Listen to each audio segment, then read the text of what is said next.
there's going to be more players like Dylan Harper and Ace Bailey who commit to lower tier Power 5 schools who won't get all these top transfers, and they can be the guy who everything runs through. Yes, I do think that that is a viable option. I'll even go a step further.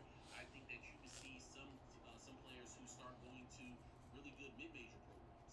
I could see, I mean, we already see the AJ Devontas and all of them who are committing to BYU, but I could see, let's say John Moran was a 5-star. I could see him saying, you know what, I'll go to Murray State. I know that I'm top 5 in the country and all these other kind of things, but I'll go to Murray State because I'm not going to go over here to Clemson or South Carolina when they just got LeBron James to transfer in. Like, I could definitely see that happening. Or you could also go your route of like seeing, let's say a guy wants to go to the ACC. I mean, the ACC is just abysmal in general nowadays, but let's just say we'll go with SEC. We'll say, yeah, the SEC. I could see some 5-star guards saying we'll go to what's his name, Vanderbilt. We'll go to Vanderbilt, or we'll play at Clemson, or we'll play at Boston College, or we'll go and commit and play over at DePaul, because we know that players aren't going to try to transfer over to those schools, and we can come here, and if we are nice like we think we are, we should still be able to run the table against some of these other teams out here that have all the transfers. For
What up, TJ? What's good, bro?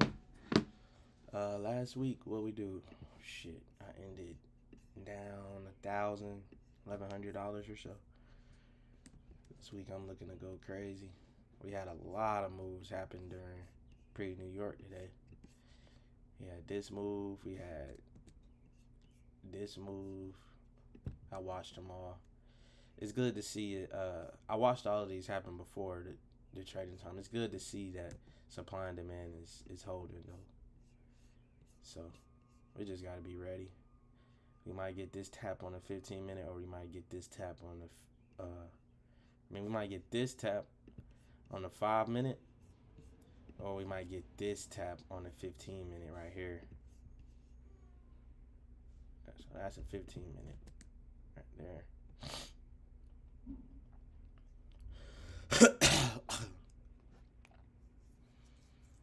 But I'm ready for this week, man.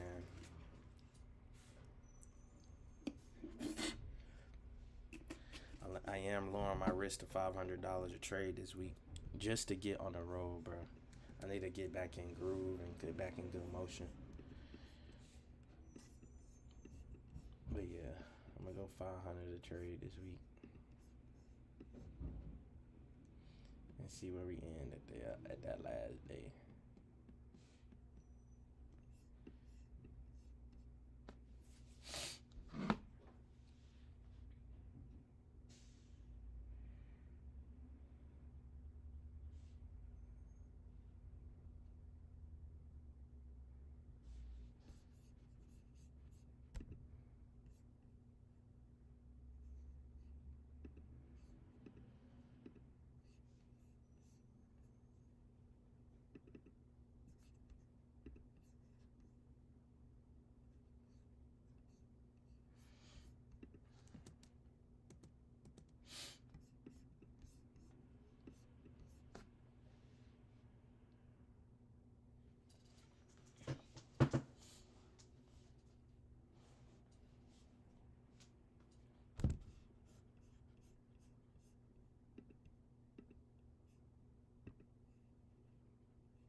Yeah. It's clear moves we waiting on, bruh. I wouldn't trust this 5 minute play, but I wouldn't trust this at all, actually. I think Gold gonna come and tap.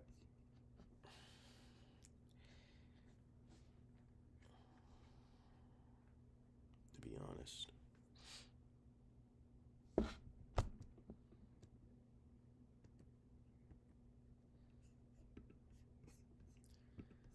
Just waiting to hold this 15-minute off.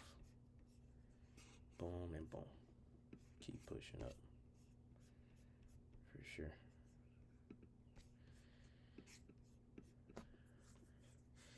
Clear cut moves we waiting on, gang.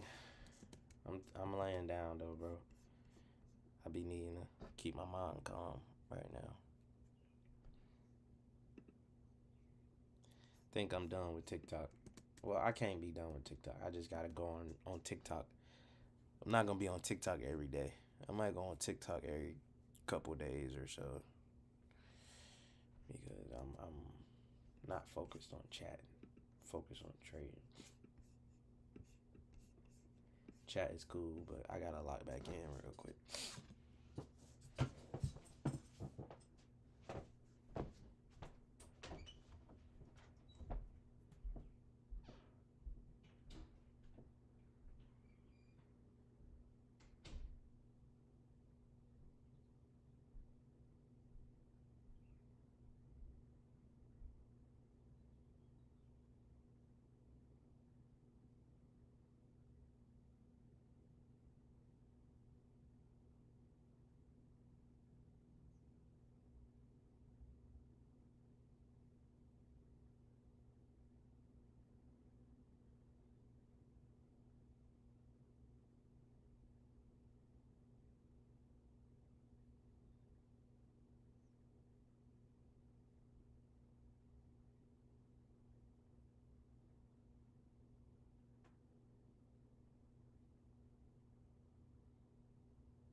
just waiting, TJ. We're just waiting to see what happened, gang. Go.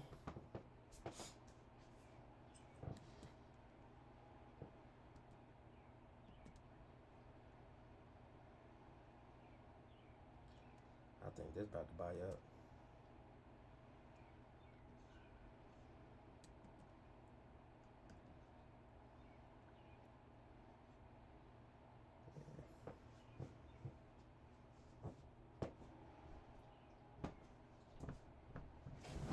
Oh.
Oh, S&P finna have a breakout play.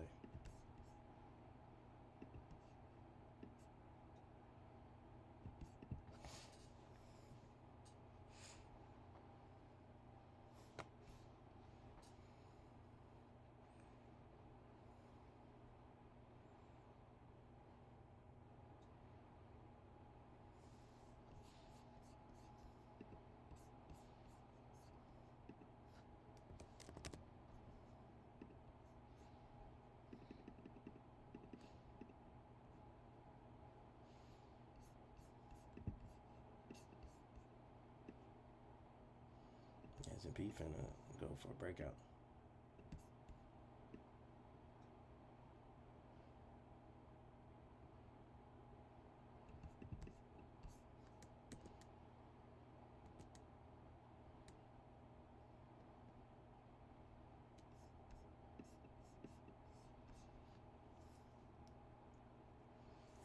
Yep.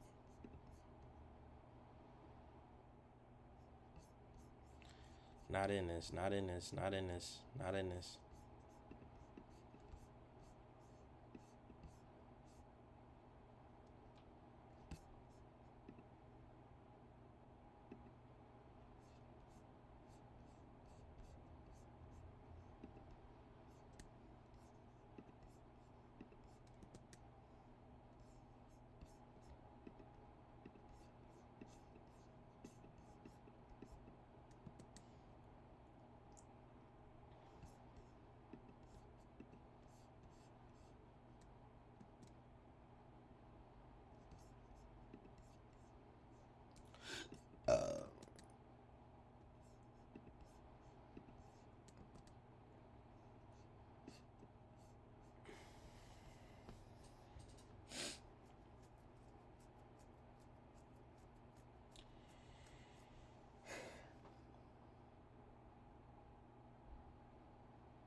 do look good.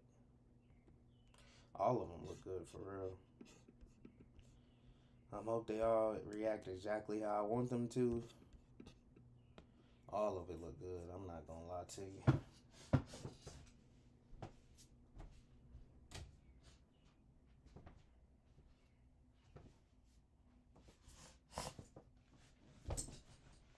All of it look good, man.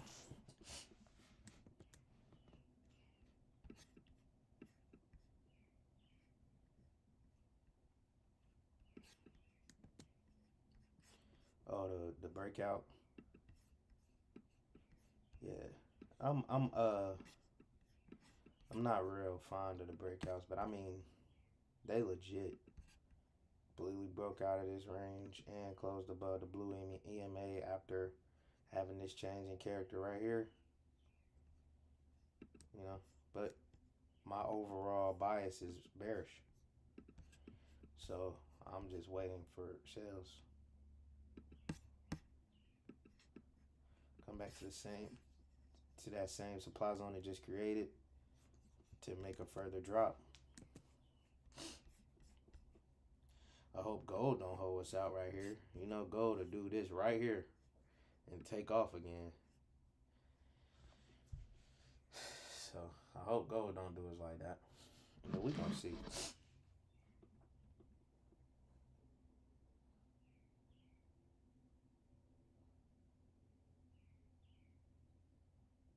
Don't look around, look me in my face. I like eye contact. My young bull gave me one of them yerkes. You can see in my eyes dilated. I'm ready. This what you like? You ain't know Willie still had it like that. Huh? They call me Willie Strong. This how I put it down. You like that, don't you? You keep doing it like this, I'm gonna fuck around and get the kids something to eat. You learned that from your mama. I know where you learned this from. Your mama taught you this. Don't tell my wife what I'm in here doing with you. You know what I'm saying? I don't need her to know none of this. Now, if you do like that every time, I'm gonna fuck around and pay 2 bills next time. You keep doing it just like that. No, I'm always here to help, but I gotta get something too. You gotta give me something too. You know what I'm saying? We work together, so here you go. Let me go ahead and give you that paper. Here you go. Go ahead and take that. Gold will be playing with our emotions, bro. Gold will bull job you, bro.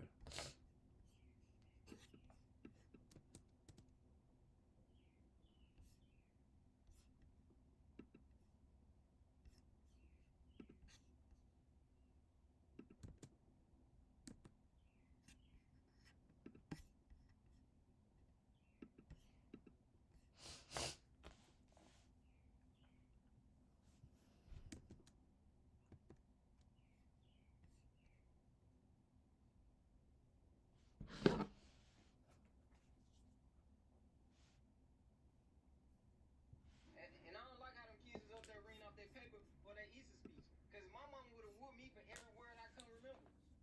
My Easter speech used to be long as Martin Luther King's speech. As long as Barack Obama's inauguration. And I used to stand up there and recite it, word for word. And them kids get up there and can't even say Happy Easter. My kids, I just want to let y'all know, y'all gonna say that Easter speech. And you ain't gonna have no paper neither. Oh my God.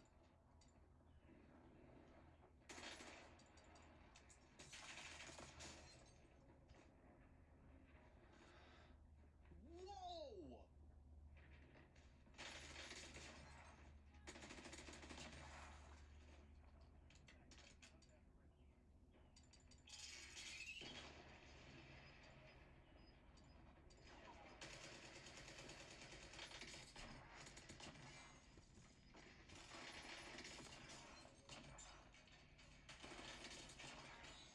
You would ask a motherfucker for the money they owe you, they get to calling you broke, petty, all type of shit. Like, dude, you owe me the money. Can I just have my shit?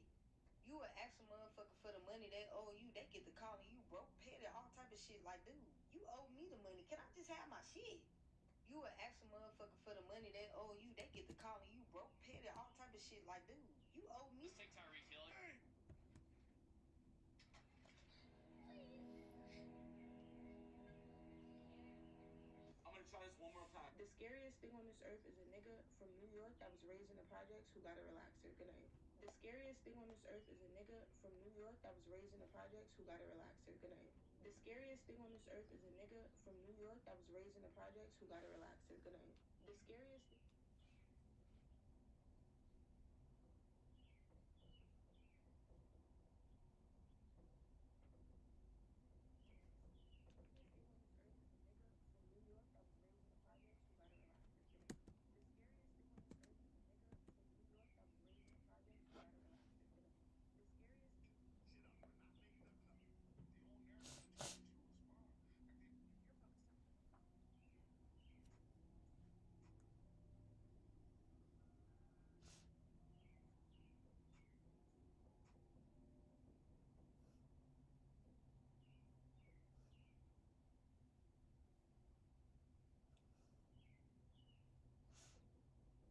I swear TikTok Shop has some of the best home.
Yeah, we do probably gotta wait for the open here.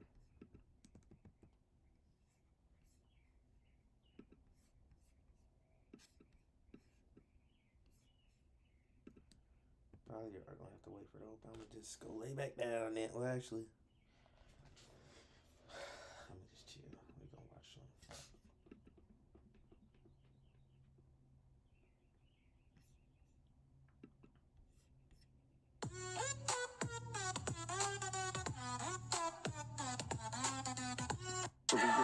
Hello, y'all. Selling crack on a private jet up in the hell and back. But no confusion, it's a reunion. Hello, y'all. Welcome back. Get murder here. He counting money. He said, "Can man, the hell with rap. I'm only here to shit on niggas and piss on bitches. Welcome, man. I bought jewelry and bikes, nigga. Black Benzes and white figures. Now I'm out here and I'm looking for more chandeliers and light fixtures. Nah. I don't like niggas. What's wrong with me? I'm alright, nigga, but this 44 turn a Michael Jordan. I look and say, take flight. Welcome back to It Is What It Is. This episode is sponsored by Underdog. The app is an easy way to make some cash just by making picks on your favorite players. Underdog is available in more than 30 states, including California, Texas, and Missouri, just to name a few. Make sure to support the show by hitting the link in the bio and downloading the Underdog app. Use code MACECAM or STATS to get up to $1,000 in bonus credits with your first deposit and a free pick. I'm Treasure Wilson, aka Stat Baby, along with your hosts Mace and Cam. Killer, what's Murder, good, what up, man? How you doing, man? Good, man. That's what's up. Good to see you. Yeah, man. Good to see You got a you. lot of new suits lately. Killer, I've been in church like 50 years. Of course I got suits. I'm not saying maybe you just wasn't wearing them here. I've just been seeing a lot of new suits. Are you saying you wearing your church suits to work? You wearing church clothes to work? That's what you say. It's okay. I'm just asking. It's okay.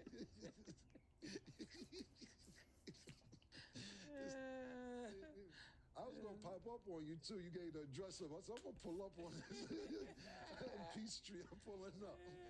I'm gonna pull up one day. You know what you gotta do though, so you gotta give people, because somebody asked me about that. When you put on your page the Zoom, they don't know what the Zoom is. So When you post it, make sure you let people know the link to tune in. I'll do that. Stadio. Hello. I don't got another nickname today. Every day I get a new nickname. I'm like, hey. But okay, cool. So it's playoff basketball time. Y'all, it's getting real. So we're going to start with the Warriors versus the Rockets. So the Warriors beat the Rockets 95-85. Obviously, both teams scoring under 100 points.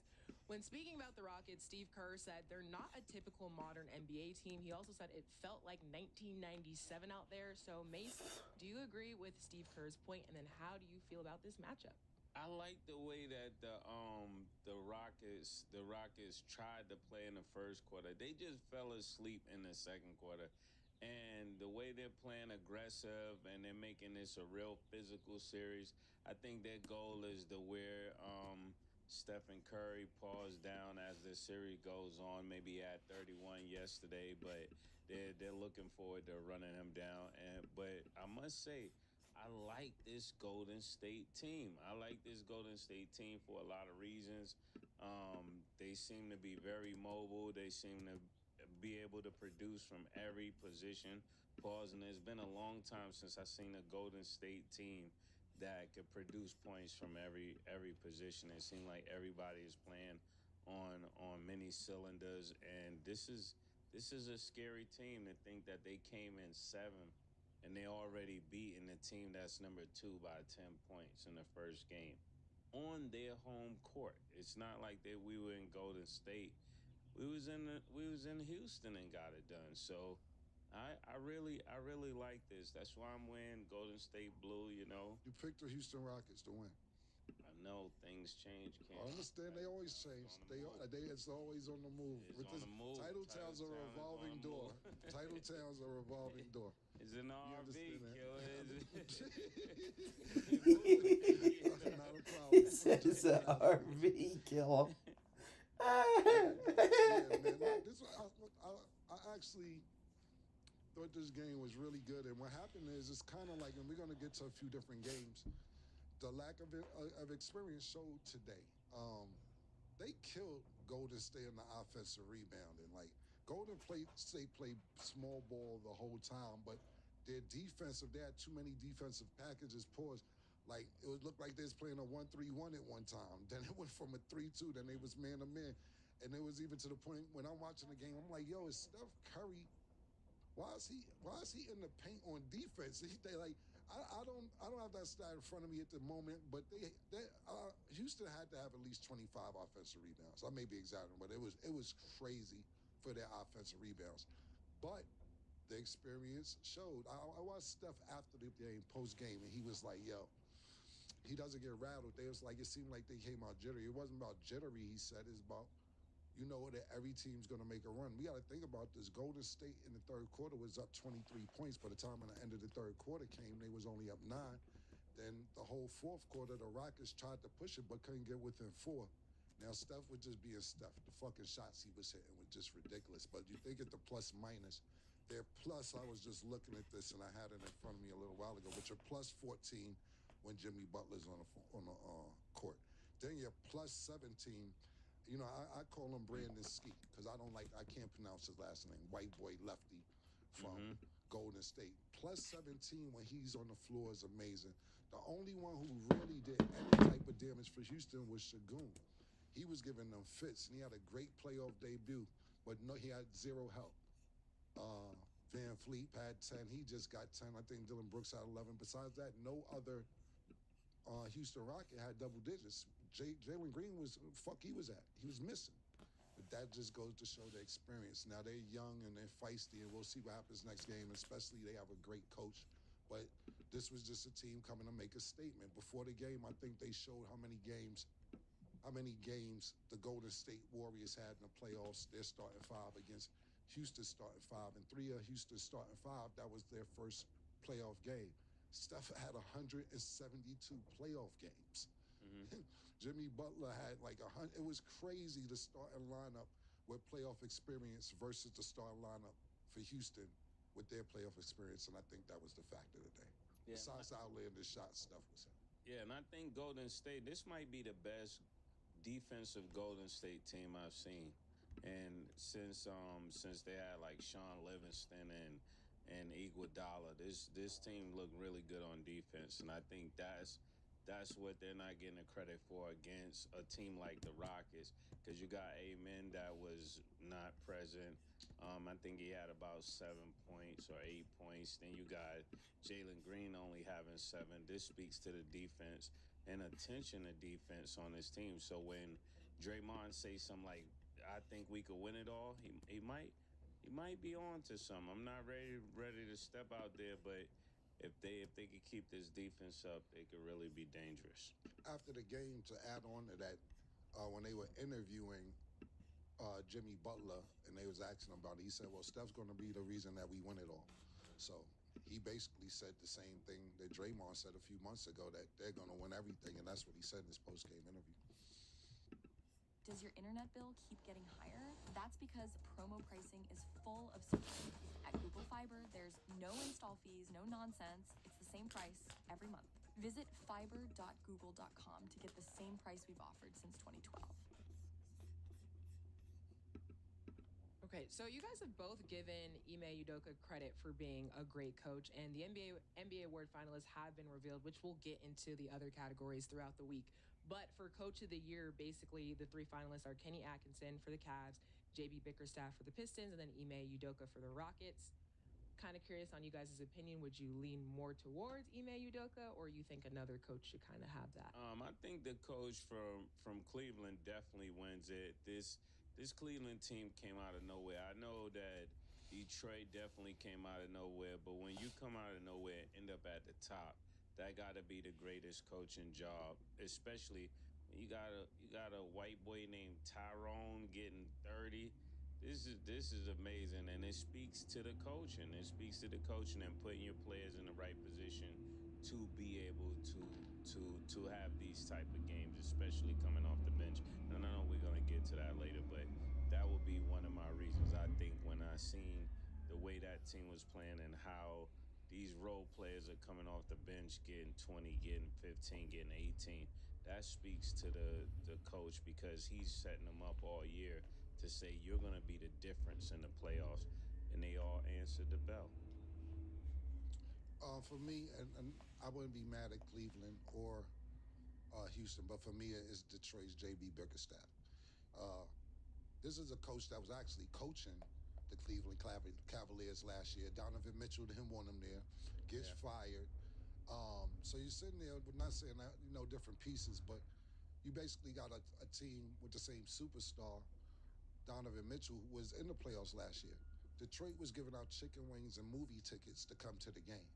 So this is a team who hasn't been to the playoffs since I don't know when the fuck when, as opposed to uh, Houston been to the playoffs recently. New coach, of course. Cavaliers been to the playoff recently.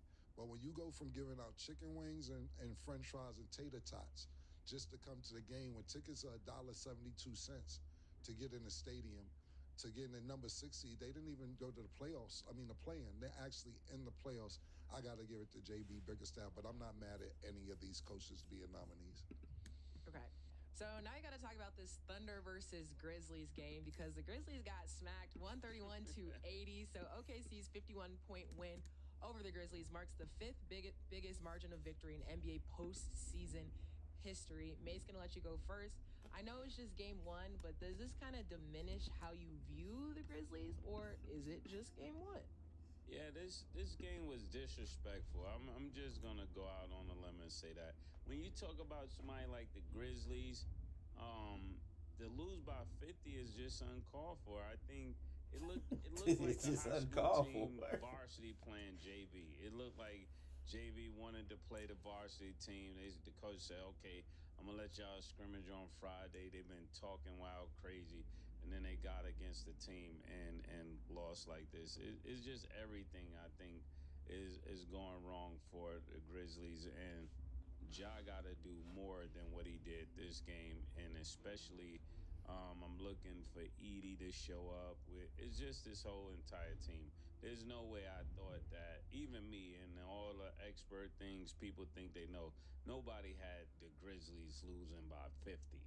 Now, this is just uncalled for. Yeah, listen, this game was over when it started. It was a blowout from beginning to end.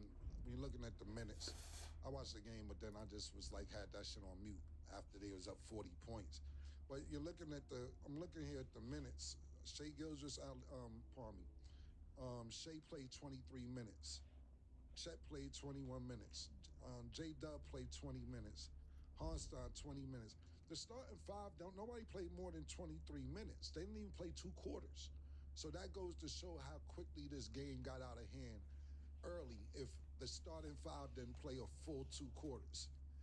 That just goes to show that. But I'm not going to take much of this game. Nobody, like May said, thought Memphis would lose by 50. I didn't expect them to win the first game. But you got to think about what Memphis just went through, and they put themselves in that position. When I say that, I'm talking about the fact that, listen, they fired their coach. They fired their coach there in fourth place. Then they slide Darren Pause into the player. Then when you get in the player, you lose the first game, so you got to play another game the day after that against the Mavericks. So you lose one day, Golden State. Then you lose the day after that, the next day, 2 days later, the Dallas Mavericks. Then 2 days later, you got to play OKC. I think their schedule was tough, and don't get me wrong, the regular season is tough too.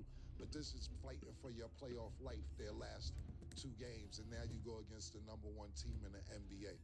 Didn't expect them to lose by 50, but I didn't expect them to win either.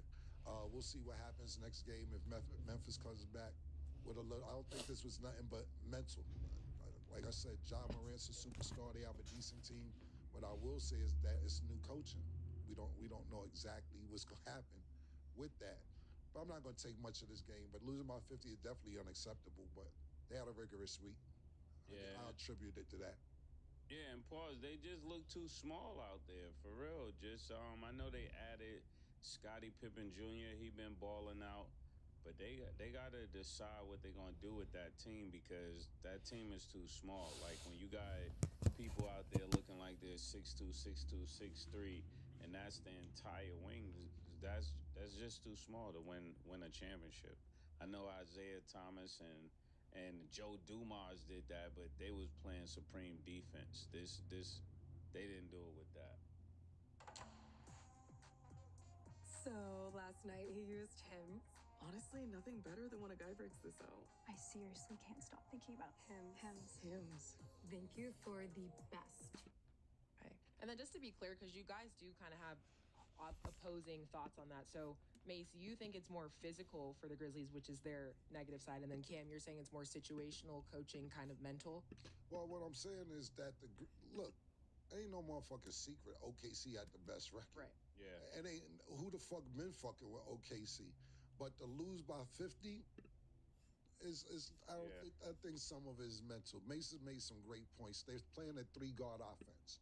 Yeah. So when you're playing a 3-guard offense in today's NBA, it's going to be tough because you got the three.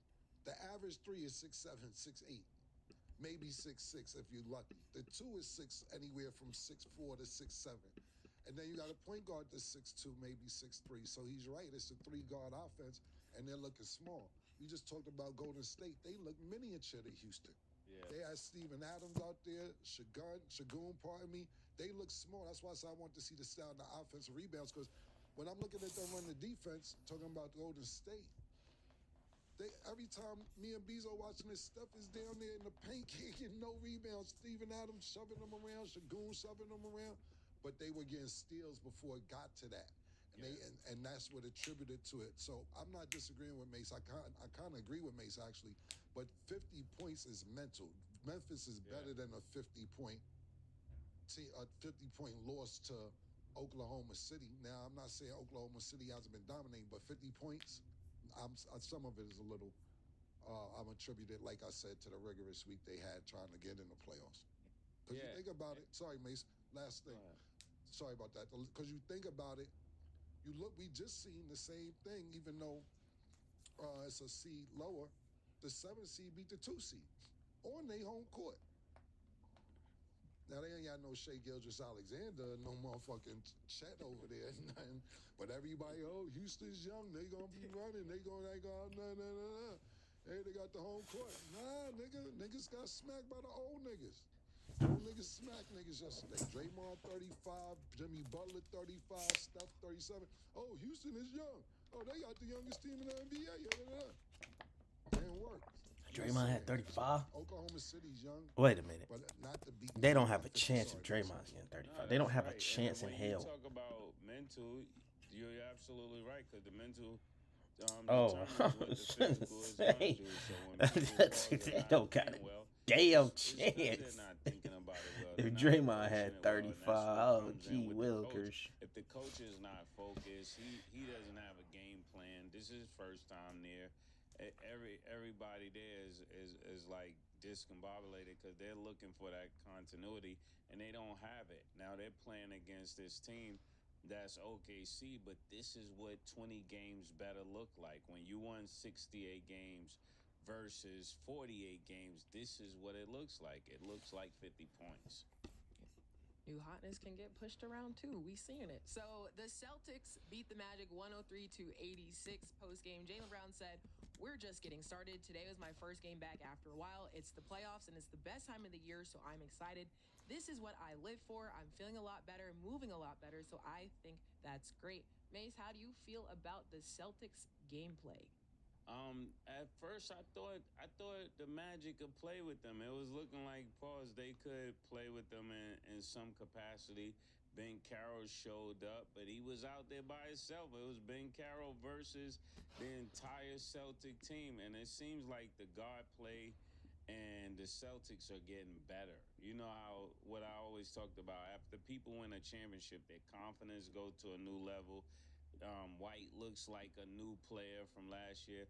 And when I saw Pritchard put that move on them, I was just like, come on, man. Y'all letting anybody do anything right now. And you're just not going to win when you letting Pritchard go crazy because you already got White crazy. You already got Tatum doing what he does. And then Jaylen Brown steps in. This Boston team look like they're going to try to repeat unless somebody like Golden State have something to say about it. And again, they may be too small, but I could see OKC beating them, but this look like they're trying to repeat. I don't see nobody being a problem to them in the East Coast. Yeah, I don't see a problem for them in the East Coast either. And you make some great points. You got to think about this. They both had 40 points in the same game. We're talking about Derek White and Pritchard in the regular season. And they both had a 40-piece in the same game. And they're your two highest scorers yesterday. You got Derek White with 30, and then Pritchard, I believe, at 19. Everybody else, the superstars took off.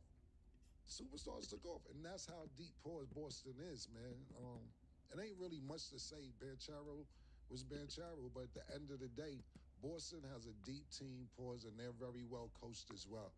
I didn't expect this to go any other way. I don't really have too much to say about it. This was what was supposed to happen, to be honest with you. But Derek White and Pritchard being them niggas, this is what happens. This is what happens when you have a full team. We're not talking about Porzingis. We're not talking about Jaylen Brown. We're not talking about Tatum. We're talking about Pritchard and Derek White being them niggas yesterday. And that's a problem for anybody playing them. Boston, that is. Yeah, so Cam, also to your point, like you said, Derek White had 30 points. Mason, let's go first. How do you feel about Derek White's role on the team? Because we're not seeing it from Jason Tatum and Jaylen Brown. Other players can step it up if needed. I think he always been like a real scrappy player and a real big moment player. And some players are like that. Like, they don't do all of the flashy stuff, but every time there's a big moment, they shine in that big moment. That's what he's starting to be like. So it seemed like when they selected him for Team USA, they knew something, because it's showing up even right now that when they're playing against the Orlando Magic, he shows up. When they won a championship, he was a major contributor. He's always been there when it's been a tough team, and this is why. At first, he was this person, if you think about it, he was coming off the bench. He went from coming off the bench to now you got to start him. And that speaks to his consistency and that his integrity as a basketball player. He's just not going. Some players are not going. They're not the best player. They don't have a 40-inch vertical. But like Killer was talking about earlier, it's the mentality. It's his mindset. He thinks he belongs there, so he belongs. Yeah, look, ever since the nigga cut his hair off, he been killing. Nigga shit was back here, the nigga hairline was wild, he cut his shit off. Nigga been rocking. That's what he been doing. Salute to the nigga. Got to the Olympics after he cut his shit off, won a championship after he cut his shit off, and got the new contract, $124 million. He got $124 million. Derek White this summer, Olympics. Think about Derek White year after he cut his hair off. This is what Ivy League universities you can get into with a 3.6 GPA. 90% championship, Olympics, gold medal, $124 million, 3-year, 4-year option. Sometimes you gotta lose certain shit to gain certain shit, man. That's what's been going on, man. Not even mad at that take, because the amount of times you guys are like, maybe don't do the hair, maybe don't do the dyed colors. Like, He was holding on. He had the headband all the way back there. Yeah, he cut that shit off. It's been sensational for him since he cut that shit off, man. Be like that sometime, yo. Yeah, shout out to the barber, man. Yeah. Gotta let your barbers do their role. That's how I be, man. Oh gosh, great points, guys. So we're gonna move on to this Lakers game because Lakers lose to Timberwolves 117 to 95 in game one. JJ Redick said it's not to say our guys weren't ready to withstand a playoff level basketball game. I'm not sure physically we were ready. And really, when the Timberwolves started playing with a lot of thrust and physicality, we just didn't respond to meet that, Mace. We know it's game one, but how do you feel about this response from JJ Redick? And then the Lakers lost. Well, we were looking forward to see what this Laker team will look like in the playoffs. I'm not ready to say it's over for them, but I'm definitely concerned with this because it looked like Minnesota came out and handled business. We're not buying into none of this Luka stuff. We're not buying into none of this LeBron stuff. And Ant-Man just went out there and just said, you know what? This is going to be our game. And if he keeps that up, I think this will be a heartbreaker for the Lakers to go out this early. I don't think they planned on going out this early, especially when they started gelling between Luka and LeBron. But you know, it's playoff time. It's win or go home. They go home, the Lakers. Sorry, B. Lakers go home. Them niggas look flabby and sick, like Pac said, man. Them niggas did not look good, my nigga. They look old. Luka young and he look old. When basketball players see Luka Doncic on defense, they eyes get wide. Pause. They be like, oh, this nigga. I'm about to skate on this nigga because he's slow. Luka had 37. Pardon me. And look, we all know this, and everybody doesn't know this. For people that don't know, Luka all-time playoff points is second behind Michael Jordan's playoff career average, which is amazing. It's Michael Jordan, Luka, and then Allen Iverson. But you have to play defense too. And Minnesota just looked like one of them motherfucking niggas who's on a mission, man. Their whole team from shit beginning to end, looked really good. You know, you got experience with Mike Conley there. They was in the Western Conference Championship last year. You got the current sixth man of the year, Naz Reid. When Julius Randle is on the court and healthy, they are a problem. It took a while for them to gel. I'm talking about Minnesota because people want things to happen overnight. Julius Randle was hurt for a good portion of the season. DiVincenzo was hurt for a good portion of the season. But everybody's healthy now, and it looks like the motherfuckers are going to be a problem. And Ant-Man, after the game, was real humble. He wasn't talking shit. He was saying, and a lot of people don't know, he didn't say it in the interview, but come to find out his trainer has been sending him Michael Jordan clips he talked about recently of the 1991 finals when Michael Jordan had to dethrone Magic Johnson.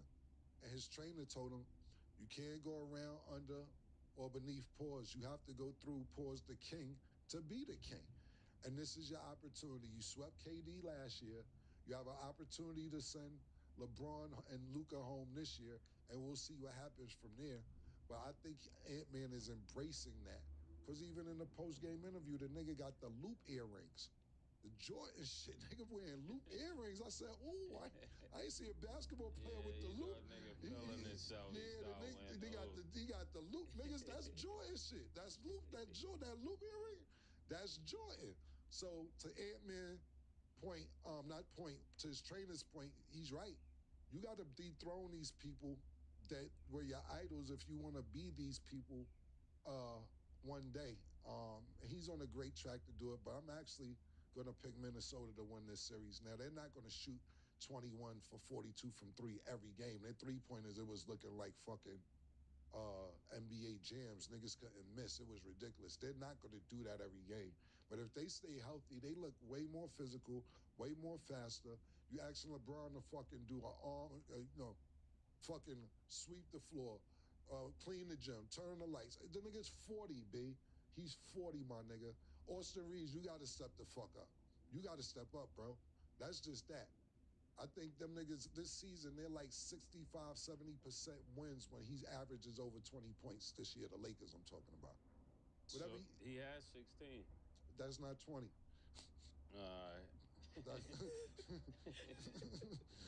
I said when he averages over 20, they win like 70% of the game. You're saying. They lost by 12. So if he have 20, they still lose by 8.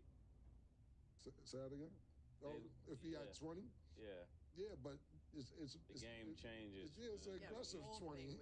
Everything changes. But I dig what you're saying. If he the 4 points to make the difference, or even 5, even over 20. But who knows? It didn't happen. Woulda, coulda, shoulda. It's a lot of shit. It could have been woulda, coulda, shoulda. It didn't happen. Maybe if he had 20, it may have been a different situation. But I don't think that. You should switch to 1-800-CONTACTS because it's super easy, so cheap. I save shipping costs. I save doctor office visit fees. It was cheaper on 1-800-CONTACTS than actually going to the eye doctor. 1-800-CONTACTS always has my exact same brand in stock. And then they deliver it right to your door. Or why would you not have your contacts delivered? It's the future. It's amazing. 1-800-CONTACTS gives us really fast shipping, and I don't think it ever takes 5 days. Not even. It's shipped to you super quick and easy. It's like a box with a cape. And it's free. I save at least over $200 per visit through 1-800-CONTACTS. My whole family, it's easily in the hundreds. With gas being what it is now, oh my gosh, I can't even begin to imagine how much we're saving. Hundreds and hundreds of dollars. Oh, I should have done it sooner. 1-800-CONTACTS.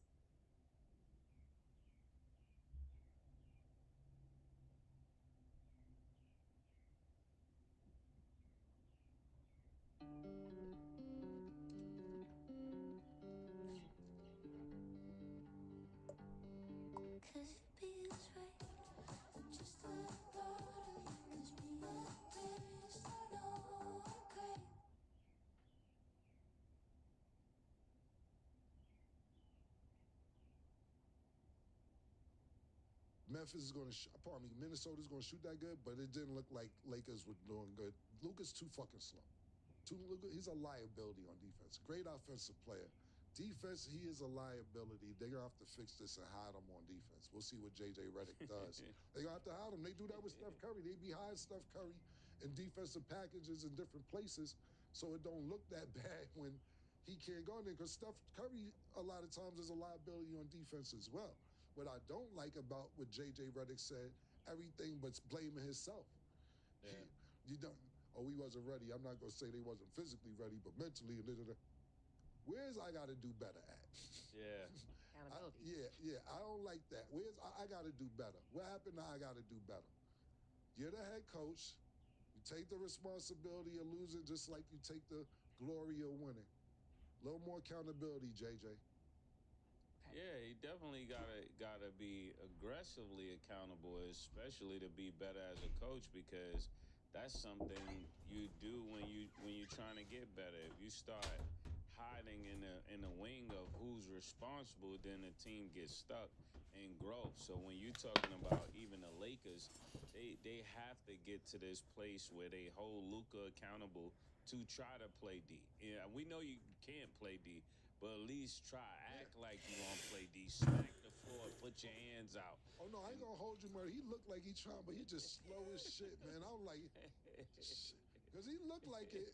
You know, that's one of them joints where in case they go to the film room and they be like, yo, look, Luka. He like, nah, I'm trying. He had a bunch of them I'm trying joints, man. But he got to start playing the wings like he can see his man in the ball pauses, looking like he trying to play D. But this team, this Minnesota team, if they ever switch DiVincenzo to the starting lineup, they could really be dangerous out of the West because you got Jaden McDaniels scoring 25.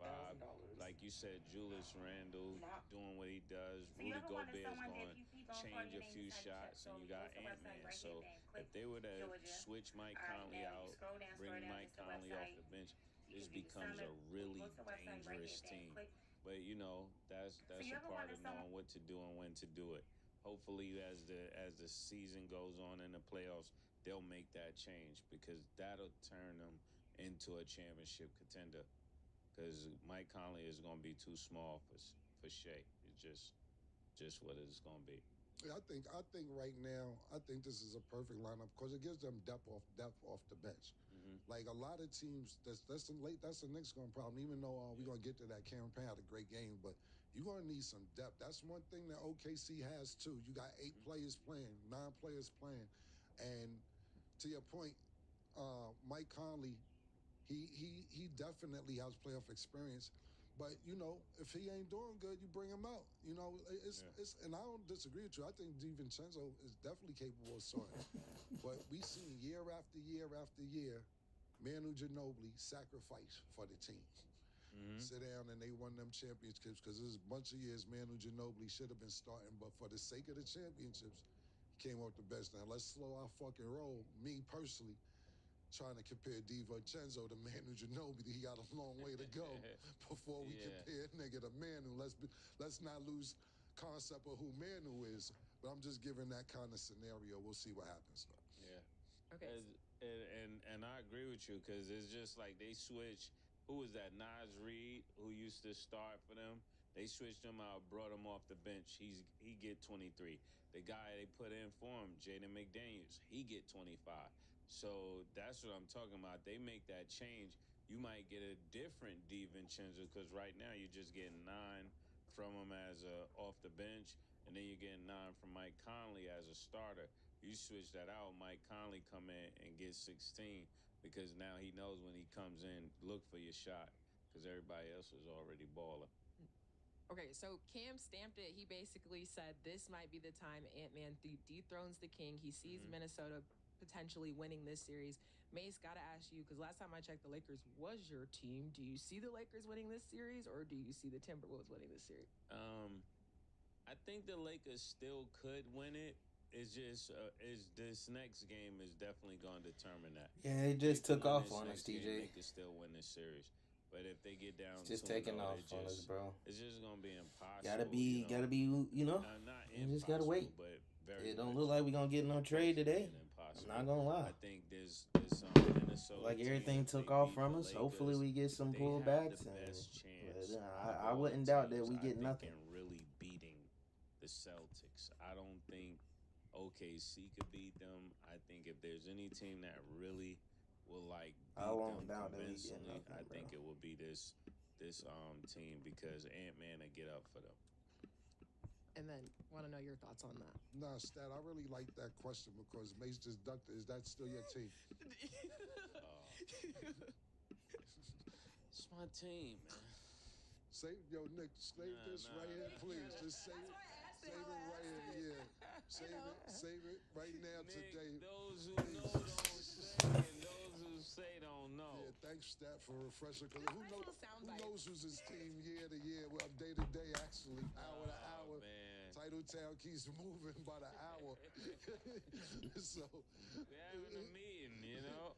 So I just want thanks for reminding me, Stat, because I actually forgot.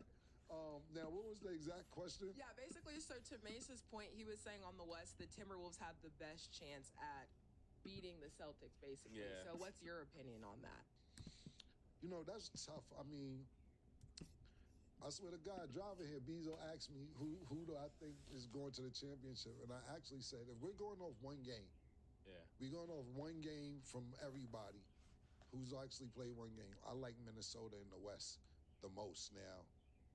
I just said that, but I don't know because, look, man, we still got to get to these games. That fucking Clippers and Denver game is going to be fucking crazy. We'll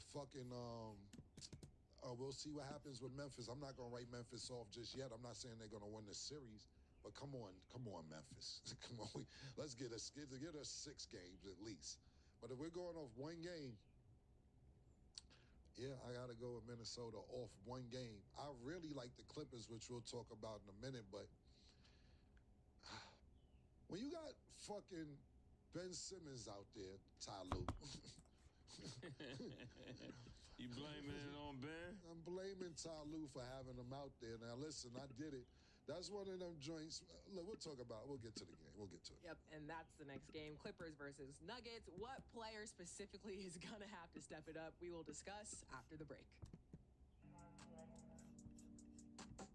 She called this thing about toxic. 4 years and counting. Got you feeling like an option. Maybe I'm my own problem. Yeah, I don't see us getting none during our trading time, bro.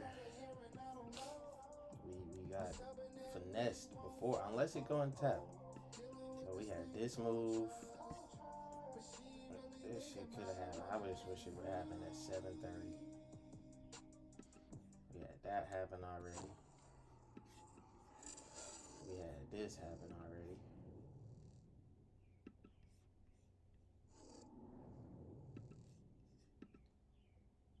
Welcome back. They So might the just treat the Clippers fair lost value 112 gap to 110 as in the order block. overtime to the Nuggets. Being Mace, that's what are like your right thoughts here. on this series? And then who do you think specifically Fair value gap is is going to right have here. to step it up? I think this was a marvelous game, but I know there's different people that folks would say need to step up, but the person I think people don't bring up is Michael Porter Jr. Like, even though Denver wins this game, it could be an easier game if he shows up. I think he had about 3 points, and then you got, Ty Lue putting Chris Dunn out there. I like Chris Dunn, but this is not the time for that. You're playing against Jamal Murray. You better get somebody in there that's actually gonna hold him responsible on offense. Because sometimes people just throw guards in there that could play good D, Bezo, but just playing good defense doesn't wear personnel pause if they don't have to play offense. They don't have to guard you on offense. So I think that's the thing that really hurt them in a sense. If he was playing against somebody that Jamal Murray had to guard, it could have went a different way. So, but I wasn't surprised by Harden. I wasn't surprised by this Clipper team at all. They got some really good pieces, and they got some players that people have forgotten about. Even got a good shooter that came there from Atlanta. So this is a pretty strong team, and this is the most exciting series to me. And out of all of the playoff games. Yeah, listen, the person who has to step up the most, I think, is Kawhi Leonard. Kawhi Leonard, the last 2 games, because this is the first game I'm talking about before the season ended, disappeared in the fourth quarter in the last couple games. You know, he's been playing sensational since he got back, but he's leaving the fourth quarters and overtimes to James Harden. I believe he had 4 turnovers in the fourth quarter or overtime. Whatever it was ridiculous. Even one play, he let Russell Westbrook hit it out his hand and bounced off his body. They get the ball. Talking about the Nuggets. Kawhi Leonard had a bunch of open looks in the fourth, and I don't know exactly what happened to him in the fourth quarter of the last couple games. James Harden is there the ball. It was to the point where James Harden looked at Kawhi Leonard and said, shoot the ball. Shoot. Hold on, you Kawhi, right? Shoot, nigga. And it ain't like Kawhi hasn't been in clutch situations. I think just he's overthinking in certain situations where you don't overthink. You're an assassin. You're a quiet assassin. You're a hitman for hire. You sent Joel Embiid home crying. You won Canada a championship. You did it for the Spurs. You attack, nigga. Attack. Pause. That's what they want you. That's what they brought you there to do years ago. And I think this is a great opportunity. I disagree with Mace. I think Dunn is doing really well. I understand what he's saying, but if you look at the roster for the Clippers, they don't really have a deep bench. They got a good 7-8 that they're playing. Ben Simmons is part of the 7-8. So you really got 7 or 6. You get what I'm saying? This is what you're dealing with when you're Ty Lue. Zubik is not that bad. I think he did a decent job. I think this like Mason, I think this is the best series for the first round. They had an opportunity to win this. But Joker's playing and Joker's coaching. Back to Michael Porter Jr. Something's going on where I don't know exactly what it is because I know it ain't the coach. I know Joker got everybody on the floor he wants to have on the floor. Michael Porter Jr. didn't play in the fourth quarter. He played maybe 2 minutes. He didn't play the whole fourth quarter. And I was looking, I'm like, damn, they got Russ out there. They got the Russ and Braun over here. Joker ain't feeling it. Anything that ain't going on the court is what Joker says, man. That coach looks like a 3-to-1 to me. When he looks in, he's glazing Joker, not in a bad way, not the way niggas say it, but like looking at him talking like, okay, this what we doing? This what we doing? Okay, yeah, that's what we're doing. I don't even want to hear him in the post game. I've seen him at the post game. I'm talking about the coach. Stop talking about the schemes and what you thought to do and everything. Joker's running the show. And Michael Porter Jr. not playing in the fourth quarter, that was a sign of something that the Joker doesn't like. But I think this is going to be a great series. But it's going to be really hard when you only have 7 players and Kawhi's not stepping up in the fourth. Yeah, they had 20 turnovers. And when you playing a team that only got about 10 turnovers and you got double the turnovers, you're just not gonna win. So that's what I was speaking to. Like when you got this Clippers team, it's too many supreme ball handlers and people that can get shots to be getting 20 turnovers. You guys shouldn't be passing that much. Everybody that I'm talking about are scorers, so it make no sense getting 20 turnovers. Yeah, and my last thing real quick is that Norman Powell had a sensational season to the point where he probably should have been an all-star this season. Absolutely, definitely. Matter of fact, should have been an all-star. He had a subpar game as well. So I expect him to step up also. So we'll see what Norman Powell brings to the table because he's a key component as well to this Clipper team. So we'll see what happens.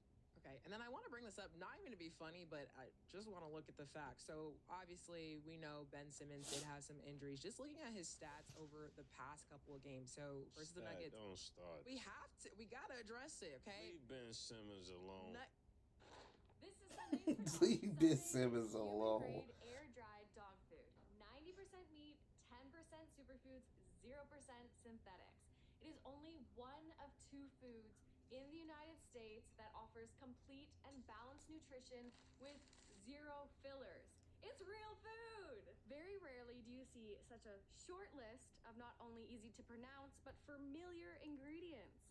Turkey, turkey heart, turkey liver, egg. Hey, he's a player. We gotta talk about it. Okay, versus the Nuggets, 13 minutes, 0 points. Warriors, 11 minutes, 0 points. Kings, 12 minutes, 0 points. Didn't play versus the Rockets. Spurs, 15 minutes, 0 points. Mavs, 12 minutes, 2 points. Comes to a point, right? He has a roster spot. What do you think is his future? Because I know he's had a lot of injuries, but it's like, what is the expectation? This is where Cam was speaking about when he said it's mental. It gotta be mental. Ben Simmons is, he has the frame to be a superstar. He has the ability to be a superstar. He have the talent to be a superstar, but he's just not a superstar because of something that's going on in his head. I don't even know. He definitely need a counselor or something that could really help him sort through his thoughts because I've never seen somebody fall off this fast without an injury. Like normally when somebody goes to this point, it's like they had a freak injury and tore their meniscus or something crazy happened, a car accident, but I've never seen somebody that was just all everything. You got to remember him at the Sixers. We thought he was going to be the first 6'10" point guard that ruled the NBA, thinking he was going in the LeBron direction. And then to think that we're here is crazy. You definitely gotta get the right counselor. Because if we're talking about this, I can only imagine the thoughts that are going through his head. Yo, you know what's crazy, murder? We really might be the same nigga. I just had this convo with my barber. The same convo, because he like tried to write Ben Simmons. No, I'm like, niggas is forgetting what Ben Simmons is a 3-time All-Star, bro. Came out of LSU. Everybody like he gonna be the next one. Niggas thought that the Sixers was about to go. They was like, yo, he get a little bit of a jump shot. It's over, bro. We just had this conversation, bro. So I swear to God, about right before the show, I just told this yeah, niggas, bro. nah, I mean, niggas be forgetting yesterday. Niggas cannot remember last night. Ben Simmons was so we waiting on to see if Gold come here. Next LeBron, they said. We waiting to see if S&P he got anywhere from a mid-range come game here. jump shot, bro. Waiting to see if Nas come so, here. At the end of the day, man, listen, I have no idea. And then we gonna go at all of them. I'm gonna go at all of them if I can. I think personally, these For real. I'm gonna go at all of them if I He can. scored one of them games. What game was that? Shoot. He had 2 or 4, son. Whatever it was, whatever. I seen that game when he scored, and the team acts like it's a holiday. Yo, he did yeah, they all ran up to him. James Harden, yeah. The niggas scored, and niggas is celebrating. Where are we to the point why we are celebrating Ben Simmons scoring 2 or 4 points to the team is excited? And then it's one of them situations, I don't know this for a fact, but it's one of them situations where a nigga like Ty Lue might have been like, nah, bring him. I know what to do with him. I know. I got him. I've been through. I know a player like this. Yeah, bring him to the club. I got him. You don't got him, Ty. You don't have him. I don't know what it is, but it's not working there neither. And I don't want to jinx. I don't want to say the wrong thing or accuse him of anything. But he said he has some mental health issues when he's with the Sixers. Yeah. Maybe he was. You know what I'm saying? Because I don't know if his mental health off the court. Who knows? I don't want to use to say the wrong thing, but maybe this is attributing to what his play is like. Or if he wasn't telling the truth, maybe he cursed himself. I don't know. Well, whatever it is, hope he figures it out because why you hope he figure it out? Why I you always care? want the best in everybody. Okay, I just hope he can play So, well Killer, with you it, think 'cause I don't know what's going on. you think he was playing around? He could have been playing around and it became serious. That's what you curse yourself when you calm or something. I don't know if that's Like true. you said, I was 6 yesterday. That's why I ain't come in. Now Yeah, you sick. Exactly. Yeah. I'm not accusing him of that, but he didn't have no mental health issues in the past leading up to this that we ever heard about. And then When he was All-Star, did he have mental issues? I never heard of the mental health issues when he was an All-Star. That's my point. But when shit going bad, and not only that, he wanted to get off the Sixers. You got to remember, he was on the Sixers. He was playing with a cell phone in sweatpants, dropped it. Doc sent him home from practice and all that. It was wild, you know what I'm saying? Yeah. But the mental health shit came out of nowhere. Yeah, bad. It wasn't there when he was playing. Yeah, I would have. All the plays happened before my trading time. Yeah, all my trades happened before my trading time. So I seen them once I came to the market. You know what I'm saying? I used to come to the market like 5 minutes before. I seen it all happening. But hey, that created another order block to tap in and come down here this time. We gonna see though. We gonna see. We got what, a minute and some change to the open. So we gotta see. But yeah, that was a good play. And this was a good play. And it might go tap them again just to get some more orders. But it did have this fair value gap on S&P and Nas. So it could treat this as the order block today.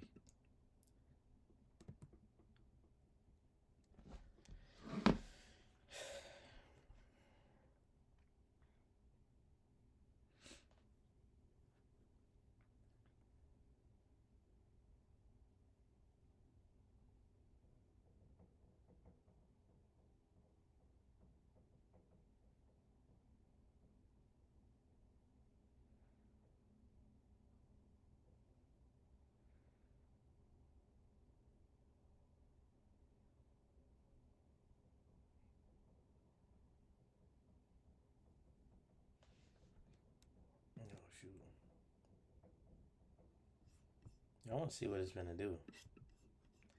Is it gonna collect orders and or is it gonna tap? Then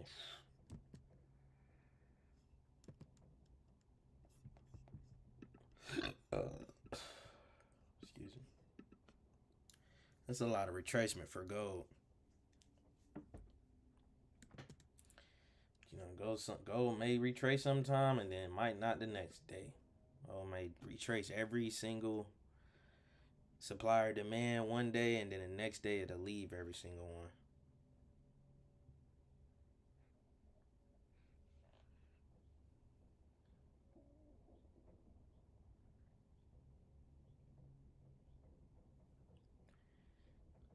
Oh, see?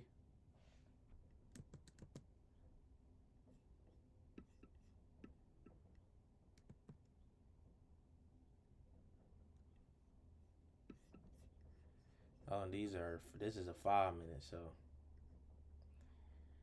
we don't play it all. Yeah,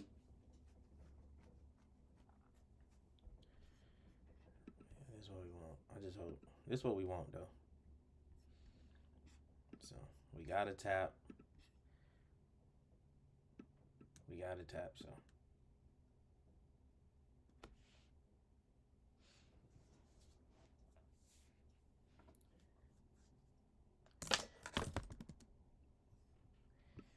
it's probably gonna wait for the I wouldn't be surprised if it shoot through this though. I would not be. I ain't gonna lie.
Oh man.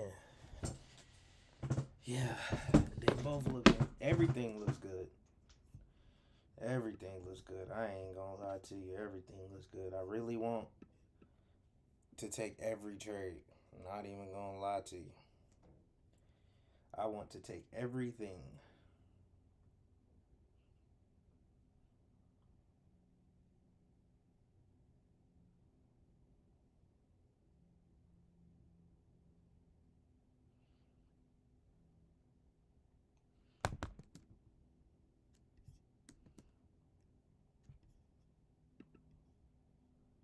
Everything look good, bro.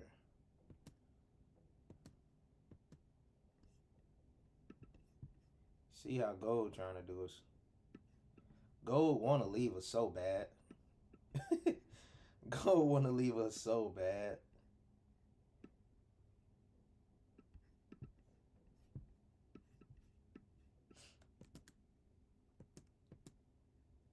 Gold want to leave us so bad, bro.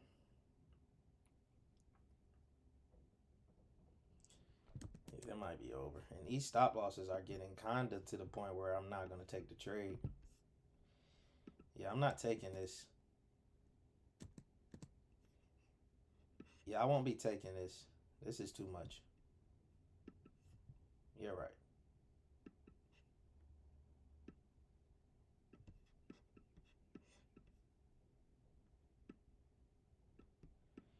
That's a huge stop loss. That's a huge stop loss.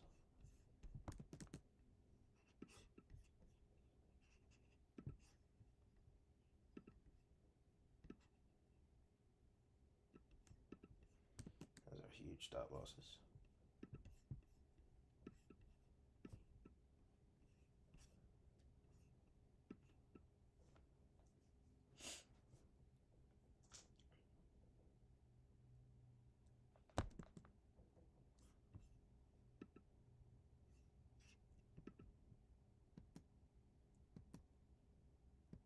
Damn.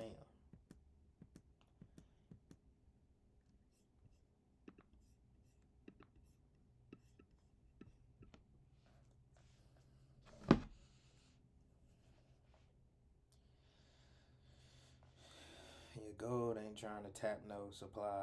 No supply, no demand today. It ain't tapping no demand today.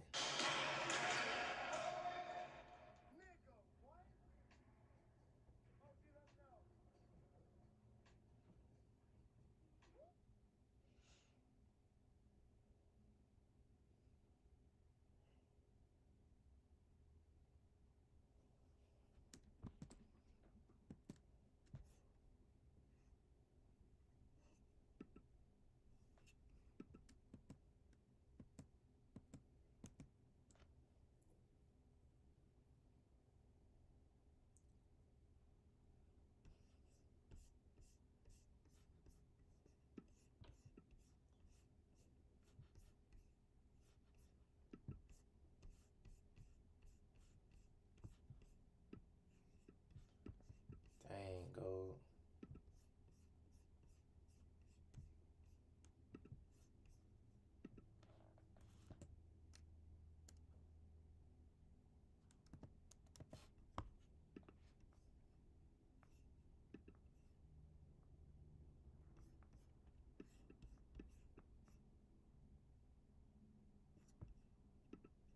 Oh, gold tapped on the. Gold tapped on the futures now.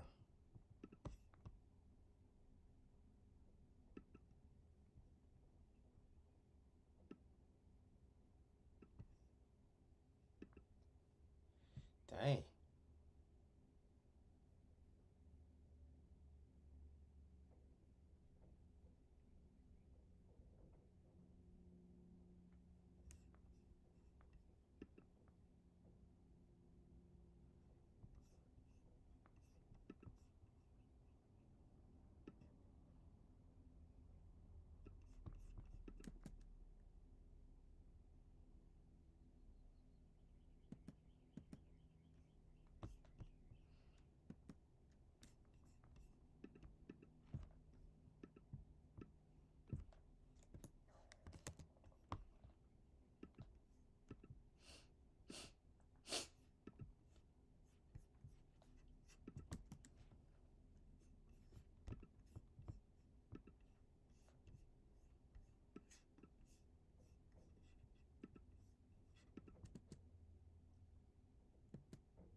Well, we gotta just trust it, bro. Just gotta trust it, bro. Huge stop loss. Oh well.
Let's see what happened, TJ.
Order filled. Order filled. Whoa, whoa, whoa, whoa.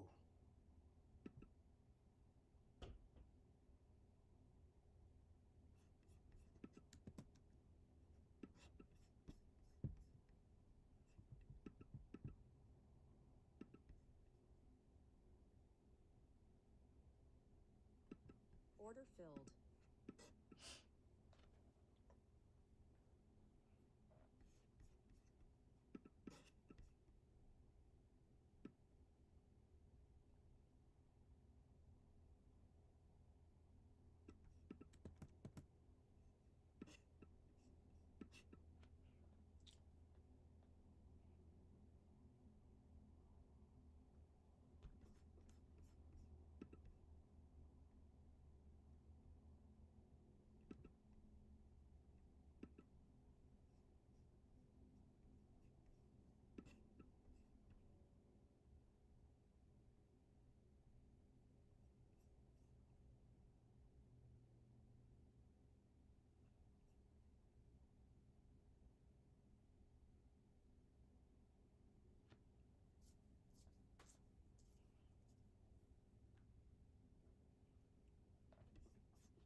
No, I'm not in gold. I'm in S&P and Nas.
these two plays, these Nas and SMP plays.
This close partials on what, TJ? And partials on what? Gold? What did gold end up doing? Why'd you close partials?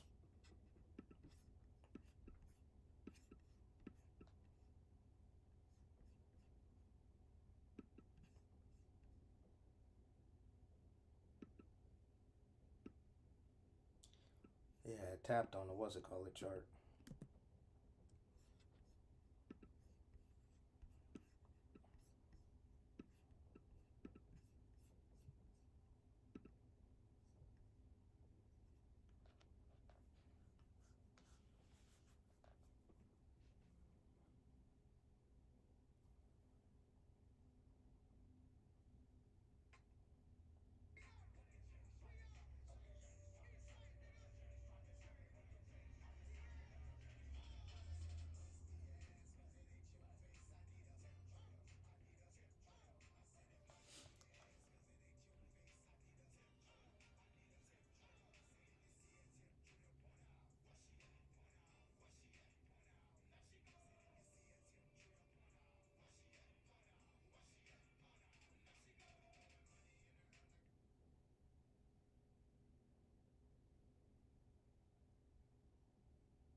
Oh, so I mean, but it didn't come back to entry.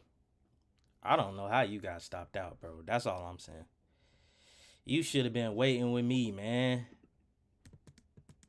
We waited on this all day, TJ. Why you ain't just wait, bro? Well, I mean, nah, I would have took gold too. Had it actually tapped, I would have been in all three. So I'm really not mad at that. Not mad. Oh, you saying you not stopped out at break even. Yo, what's it called? Is at break? Yo, stop loss is at break even. Okay. I get what you're saying, bro. You know I'll be a little slow. Yeah. I get what you're saying. You know I'll be behind a little bit, Brody.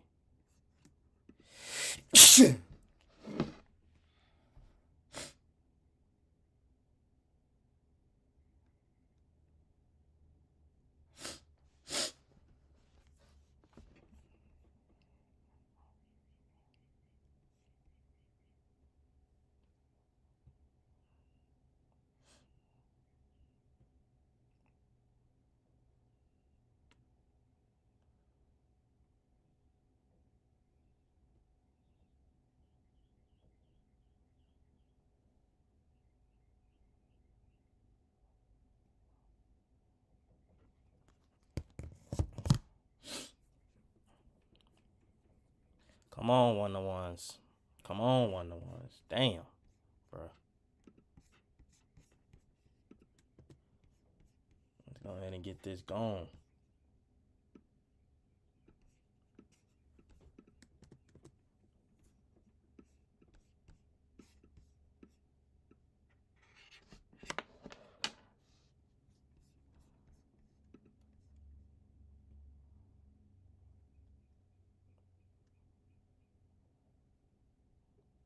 Come on, 1-to-1s. Come on.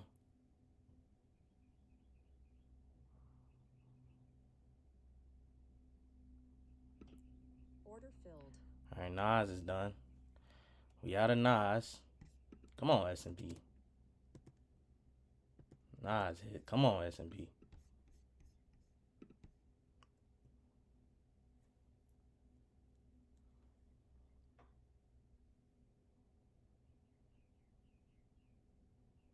Come on, S&P. 1-to-1 me, man.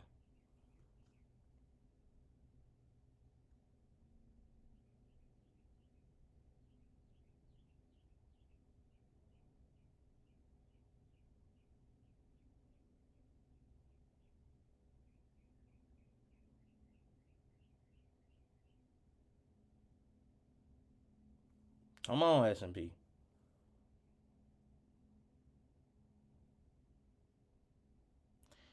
If it break out above the red line before TP, I'm gonna just get out. Come on, 1-to-1 me, man.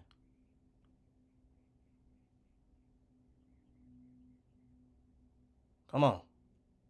Come on, 1-to-1. Let's get back in groove. 1-to-1, man.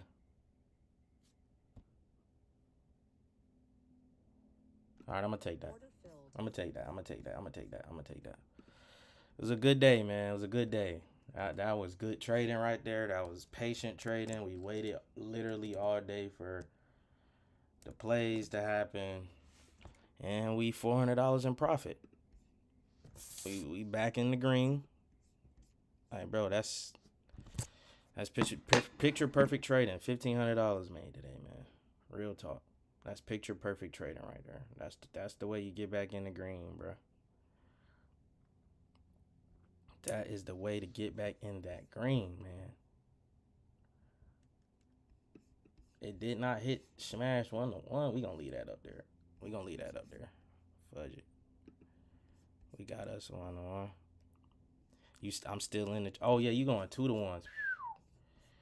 That's a big stop loss, TJ. For a 2-to-1. I mean, this is damn near 2-to-1. That's a 26-point stop loss on that. Oh, well, you don't trade Nas. They just big stop losses, bro. So you got to just understand you might be in that trade for like a couple hours going for 2-to-1.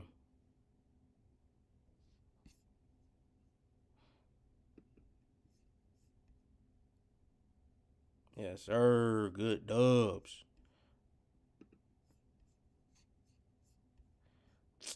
shit.